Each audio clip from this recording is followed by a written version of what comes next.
Si tu obéis à la voix de l'Éternel ton Dieu en observant et en mettant en pratique tous ces commandements que je te prescris aujourd'hui, l'Éternel ton Dieu te donnera la supériorité sur toutes les nations de la terre.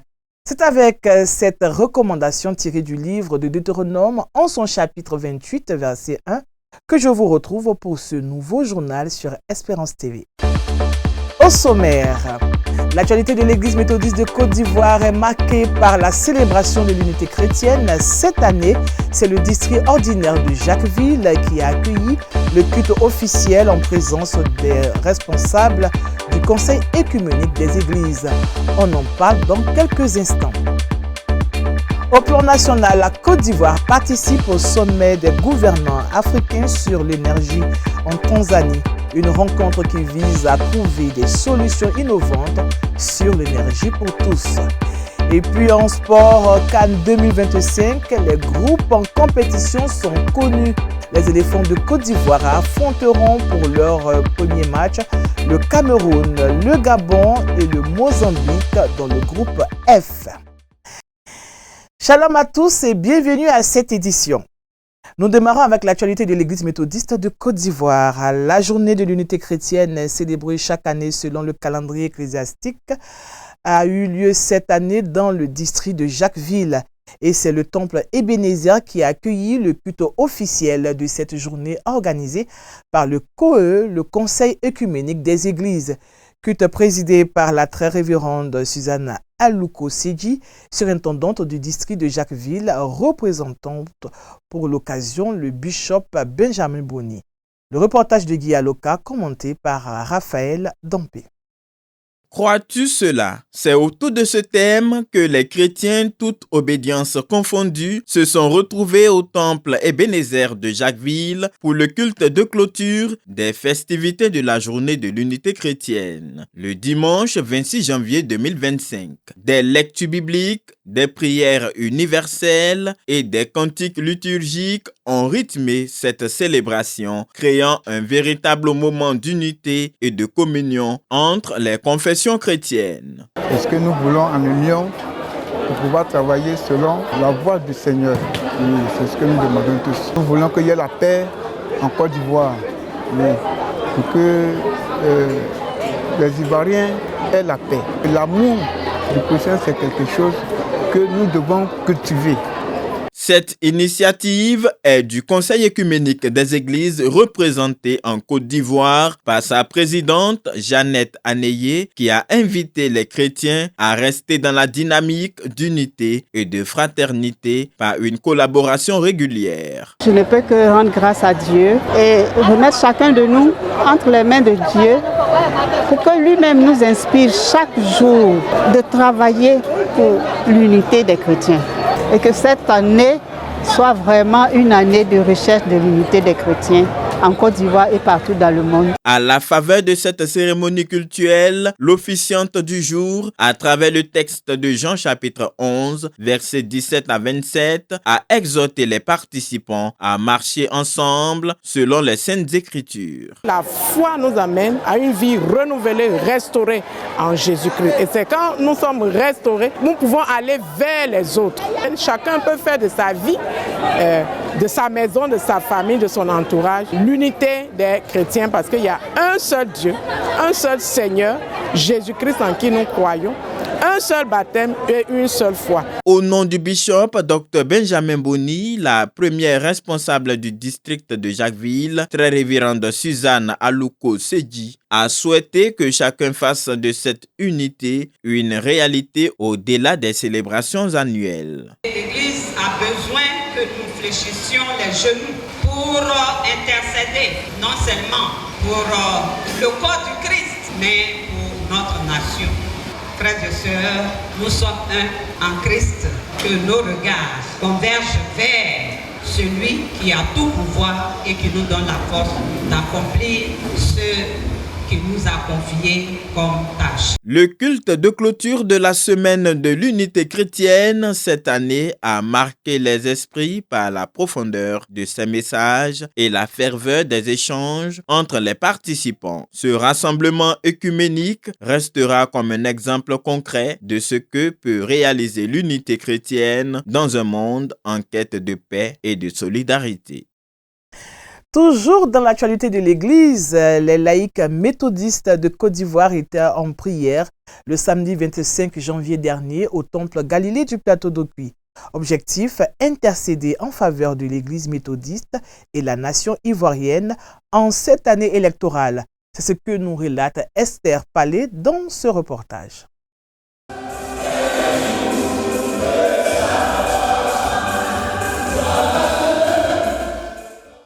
C'est au temple Galilée du plateau d'Okuy que les laïcs de l'Église méthodiste de Côte d'Ivoire se sont donné rendez-vous le samedi 25 janvier 2025 pour un temps de prière en faveur de l'Église méthodiste et la nation ivoirienne. Un moment au cours duquel les fidèles se sont rapprochés du Seigneur dans le jeûne sous la direction des hommes de Dieu. Nous bénissons Dieu qui nous a fait la grâce d'intervenir sur le thème « Je bâtirai mon Église ». Ce que nous pouvons retenir en ce jour, c'est que l'Église est la propriété exclusive de Dieu. Mais il plaît à Dieu de travailler avec des hommes et des femmes. Ce que nous devons faire, c'est de laisser Dieu conduire son Église. Ce que nous devons faire, c'est de prier pour que Dieu choisisse des hommes et des femmes qui feront sa volonté afin que l'œuvre avance et que l'Église accomplisse parfaitement ce pourquoi Dieu l'a établi en Côte d'Ivoire. Des temps d'intercession, de proclamation, d'édification et d'adoration ont animé cette rencontre à laquelle les responsables laïcs des structures et institutions de l'Église ont participé et se disent heureux de son déroulement. Nous sommes tout joyeux d'avoir réussi cette rencontre. C'est une grande première et nous pensons que nous aurons certainement l'occasion d'en faire encore. Véritable moment de rafraîchissement au pied du Maître, mais surtout un temps où nous avons élevé devant lui les coupes de prière de toute l'Église. Nous souhaitons vivement que de tels moments soient véritablement perpétués, qu'on les ait de plus en plus. Nous avons commencé un processus et nous exhortons tous nos frères et sœurs laïcs à continuer de prier, de fléchir les genoux pour qu'au moment venu, la main de Dieu puisse bouger en faveur de nous-mêmes, de nos familles, de notre Église, de l'Église méthodiste de Côte d'Ivoire et de notre pays, la Côte d'Ivoire. Plaçant leur foi en Dieu, les fidèles méthodistes comptent renouveler cette initiative afin d'attirer la faveur de l'Éternel sur l'Église et la Côte d'Ivoire pour qui l'année 2025 s'annonce décisive. 1925-2025, l'Église méthodiste Temple les Béatitudes d'Abidjan Plateau a 100 ans. Le culte de lancement des festivités marquant ce centenaire a eu lieu ce dimanche 26 janvier autour du thème « Hier, aujourd'hui, demain, au bénéfice de l'alliance de nos pères, quel sacrifice ?» Esther Palais. Je déclare donc ouvertes les festivités du centenaire de l'Église, les béatitudes d'Abidjan Plateau, dans le nom du Père, du Fils et du Saint-Esprit. Amen. C'est en ces termes que le très révérend pasteur Michel Lobo, surintendant du district Abidjan Nord, a procédé au lancement des festivités marquant le 100e anniversaire du temple méthodiste Les Béatitudes d'Abidjan Plateau. C'était à la faveur du culte de l'unité chrétienne le dimanche 26 janvier 2025.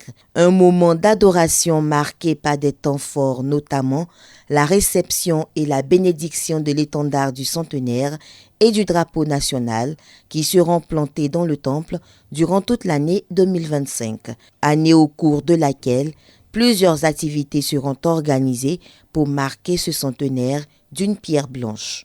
Être chrétien, c'est s'appuyer sur une histoire, vivre le présent et transmettre la foi en Jésus-Christ. Ce centenaire va s'étendre sur une année entière. Donc nous aurons des cultes d'enseignement, nous aurons des moments de célébration, nous aurons des grands moments festifs. Nous commencerons au mois d'avril avec une caravane d'évangélisation dans le plateau. Nous sommes trop cachés. Aujourd'hui, nous allons dire à cette nation qui nous sommes et la place et le rôle que nous avons joué. Avec pour slogan « Hier, aujourd'hui, demain », la célébration de ce centenaire est une opportunité de partager l'histoire de ce temple qui est commune à celle de l'indépendance de la Côte d'Ivoire, de renforcer le sentiment d'appartenance des fidèles et de projeter la communauté dans les défis futurs. C'était l'église mère. Tous nous avons eu à passer ici aux béatitudes d'Abidjan Plateau, même si le baptême du temple s'est fait en 2014, mais bien avant, c'était l'église du plateau, la grande église. Il faut que nous puissions, nous, les béatitudes, le dire également aux autres. Un temple gorgé d'histoire au niveau politique, puisque c'est dans ce temple qu'en 1960, le président Félix Houphouët-Boigny est parti pour proclamer l'indépendance de notre beau pays. Le culte du lancement du centenaire et de la moisson 2025 du temple Les Béatitudes d'Abidjan Plateau a été présidé par le très révérend pasteur Michel Lobo qui, au sortir de cette célébration, revient sur quelques moments forts de ce temple chargé d'histoire. L'église méthodiste en Côte d'Ivoire est plus que centenaire. Parce que c'est dans les années 1800 que l'église méthodiste est arrivée en Côte d'Ivoire du côté de Aboisseau, à Langouanou. Mais quand cette église a été officialisée, reconnue, l'Angleterre a sollicité la France pour venir l'aider dans l'implantation du méthodisme en Côte d'Ivoire. Le temple, les Béatitudes du Plateau, c'est en quelque sorte l'un des tout premiers temples bâtis sur le territoire ivoirien. Et vous savez ce que le plateau représente pour nous. Nous disons que ce temple, les Béatitudes, est considéré comme la vitrine de l'Église. Rappelons que le temple méthodiste Les Béatitudes d'Abidjan Plateau abrite actuellement 3 communautés francophones, anglophones et malgaches. La commémoration de ce centenaire s'étendra sur toute l'année et sera marquée par une série d'activités spirituelles, culturelles, sociales et scientifiques et s'achèvera en janvier 2026. D'une communauté à une autre, la communauté méthodiste Achan de Vridi-Ako est revenue sur ses pas. Une semaine après la dédicace du temple Béthanie pour rendre grâce à Dieu pour la cérémonie. C'était le dimanche 26 janvier 2025. Une célébration qui s'inscrit dans le cadre des festivités de la consécration de son temple. Raphaël Dampé.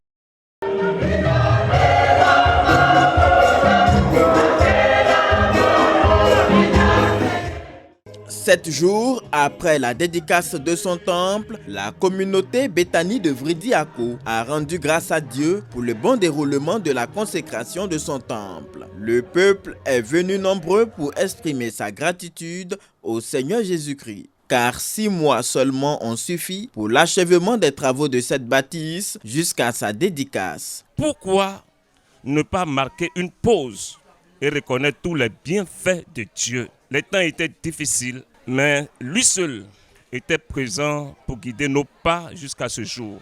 C'est pourquoi nous avons bien voulu lui dire merci pour cette église et pour ce village. Lorsqu'on avait commencé à préparer notre dédicace, vraiment, ça n'a pas été facile, mais on a mis Dieu à l'épreuve et Dieu s'est manifesté, Dieu s'est glorifié. On n'était même pas certain de pouvoir faire cette manifestation. La décoration de l'église, comment elle a été faite, vraiment nous étions contents. Avec le bishop et toutes les représentations qui sont arrivées, nous étions vraiment bénis.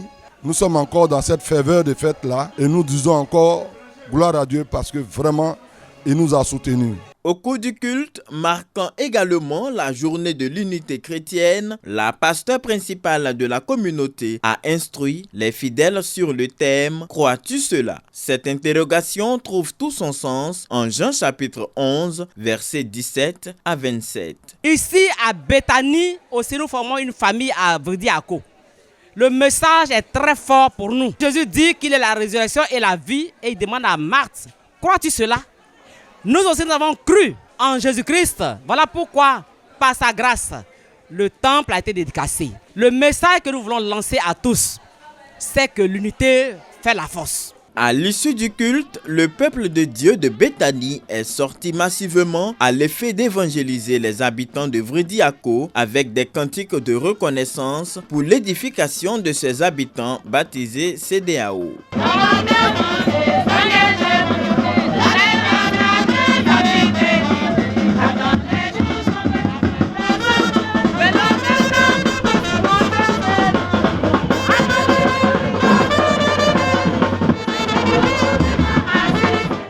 Vridiako, c'est toute une histoire, mieux une terre propice à l'évangélisation pour le bien des âmes. Nous continuons cette édition avec cette bonne nouvelle. Le district de Tupa a offert un véhicule de commandement à sa surintendante déléguée Aurélie Niagne. Ce véhicule a été réceptionné ce mardi 28 janvier par le bishop Benjamin Boni en présence des membres de son cabinet. Emmanuel Abalé pour le reportage. L'acquisition d'un véhicule de commandement était l'une des priorités de la nouvelle surintendante déléguée, la révérende pasteur Niagne Aurélie, pour rendre son action dynamique à la tête du tout nouveau district de Tupa. Aujourd'hui, c'est chose faite. Une voiture de type 4x4 a été réceptionnée en son nom par le bishop Benjamin Boni, président de l'église méthodiste de Côte d'Ivoire. Il avait à ses côtés les membres de son cabinet. Nous croyons hier et nous croyons aujourd'hui que le peuple de Dieu est debout du côté de Tupa, comme il est partout ailleurs au niveau de la conférence, debout donc pour accomplir des œuvres merveilleuses à la gloire de notre Dieu par la puissance du Saint-Esprit. Merci au Premier ministre, merci à tous les donateurs, merci à chacune de vous, la surintendante, que le Seigneur vous soit en grâce à tous et que son nom soit béni. Pour les responsables laïcs du district de Tupa, ces efforts visent à contribuer à l'évangélisation dans ce district qui est en plein essor. C'est le véhicule de commandement du district de Tupa. Nous n'avons pas espéré que dès ce jour, cette prouesse puisse avoir lieu, mais par la grâce du Très-Haut, nous avons pu, à peine 1 ou 2 semaines après l'installation du district, venir montrer au bishop le résultat de ses prières pour le district de Tupa. Alléluia! C'est la grande joie. Si j'ai crié, c'est que je suis vraiment déchargé. On avait projeté acheter un véhicule, mais sur 2 ans. Et nous avons commencé nos petites cotisations. Lorsque nous avons lancé l'appel aussi du véhicule de commandement que notre district n'en avait pas, nous avons eu un appui du Premier ministre pour que nous puissions acheter le véhicule. Et avec cet appui, nous avons calculé, nous avons dit, mais est-ce que nous avons cotisé? Si on a, il suffit de prendre un peu d'argent quelque part et puis on va sortir le véhicule. Et c'est ce qui nous a amené à sortir le véhicule pour dire que la mission est accomplie. Une prière a été dite pour consacrer ce véhicule, après quoi il a été remis aux autorités laïques du district de Tupa. En année de doctorat à l'Université protestante d'Afrique centrale à Yaoundé au Cameroun, la révérende pasteur Niagne Aurélie devient ainsi la 2e femme pasteur en charge d'un district au sein de l'église méthodiste de Côte d'Ivoire. Le dimanche 26 janvier 2025, le district missionnaire de Mans a été en ébullition à la faveur de son synode qui s'est tenu du 24 au 26 janvier dans la localité de Zouanouyen. Occasion au cours de laquelle les chorales liturgiques Jubilé de Danané et Terre promise de Zouanouyen ont reçu leurs nouvelles aubes de couleur bleue. On retrouve Emmanuel Abalé pour le témoignage.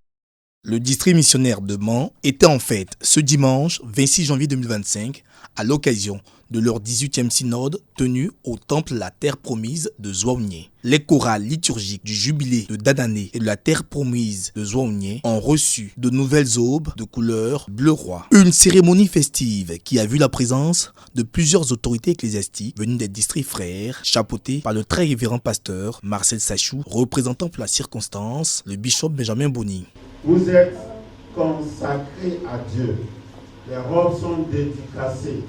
Et vous devez faire en sorte que votre corps et tout ce qui se trouve dans votre corps soit bien préparé, saint. Parce que c'est la présence de Dieu qui vous couvre actuellement. Un choriste ne doit pas venir déjà saoul ou ivre. Cette présentation officielle d'une quarantaine de choristes consacrés a été suivie d'une prestation officielle dans leurs nouveaux apparats.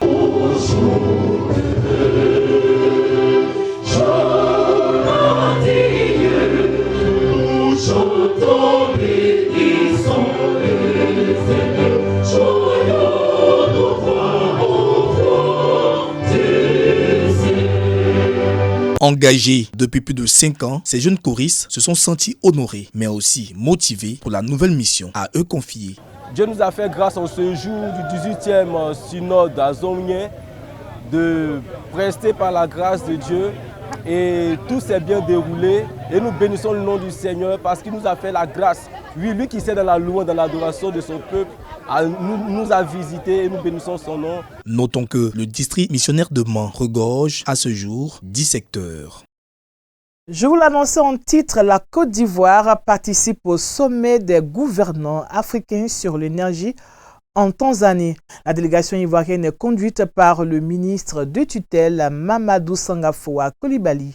Une rencontre qui a pour objectif de trouver des solutions innovantes sur l'énergie pour tous. Cérémonie d'ouverture du sommet des chefs d'État africains et de gouvernement sur l'énergie.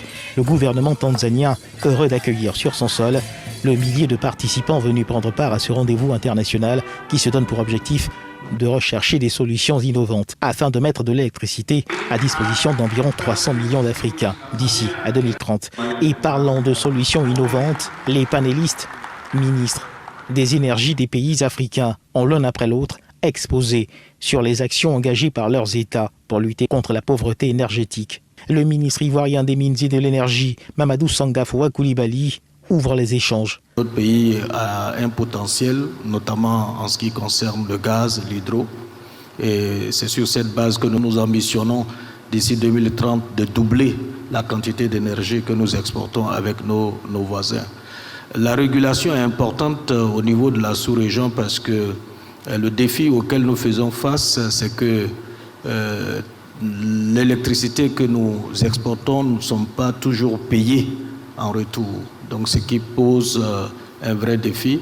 Nous avons approché nos partenaires pour voir comment est-ce que nous pouvons avoir des garanties en ce qui concerne l'exportation de l'électricité dans la sous-région. Nous avons insisté là-dessus parce que si le marché sous-régional est régulé et que nous n'avons pas de garanties d'être payés en retour, ça va être difficile que le marché fonctionne. Donc je voudrais vraiment indiquer que c'est une grande opportunité d'avoir une approche intégrée. Je voudrais saluer cette approche méthodologique de la Banque africaine de développement et de la Banque mondiale. Le Kenya a lui opté pour un système qui permet au secteur privé d'investir dans le secteur énergétique, selon son ministre de l'Énergie.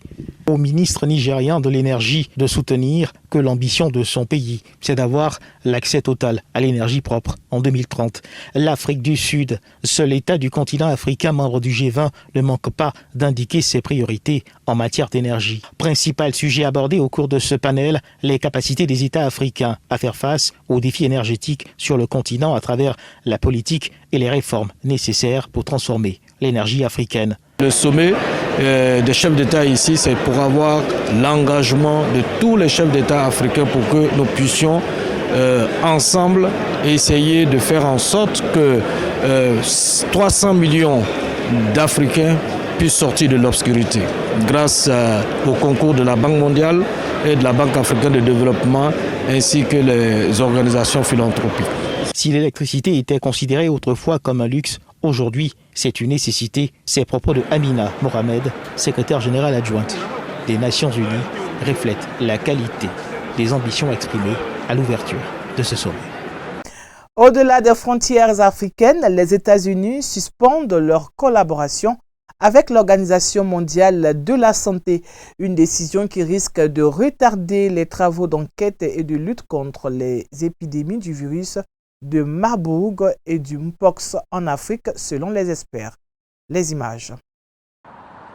Les responsables américains de la santé publique ont été priés de cesser de travailler avec l'Organisation mondiale de la santé avec effet immédiat. Cette décision surprenante concerne principalement les centres américains de contrôle et de prévention des maladies. Dimanche soir, un responsable de ces centres a indiqué dans une note adressée à tous les membres du personnel de l'agence qui travaillent avec l'OMS de cesser leur collaboration immédiatement. Nous avons versé 500 millions de dollars à l'Organisation mondiale de la santé lorsque j'étais ici et j'y ai mis fin. La Chine compte 1,4 milliard d'habitants, nous en avons 350. Enfin, personne ne sait vraiment combien il y en a vu qu'il y a des entrées illégales. Mais disons que nous en avons 325. Ils avaient 1,4 milliard d'habitants, ils payaient 39 millions, nous payons 500 millions, ce qui m'a semblé un peu injuste. Les experts estiment que cet arrêt soudain risque de retarder les travaux d'enquête et de lutte contre les épidémies du virus de Marburg et de Mpox en Afrique.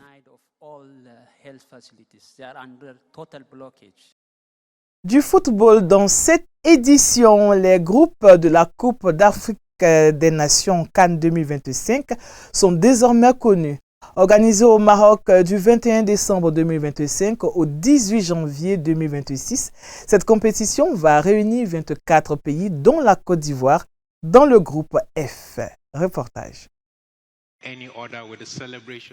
Les groupes de la CAN 2025 sont enfin dévoilés. Le Maroc, pays hôte, tentera de briller à domicile dans un groupe avec le Mali, la Zambie et les Comores.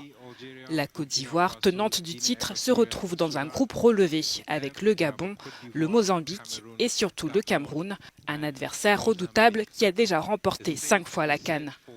Le Nigeria, finaliste malheureux en 2023, croisera la Tunisie, l'Ouganda et la Tanzanie. Mohamed Salah et l'Égypte, en quête de sacre, affronteront l'Afrique du Sud, l'Angola et le Zimbabwe.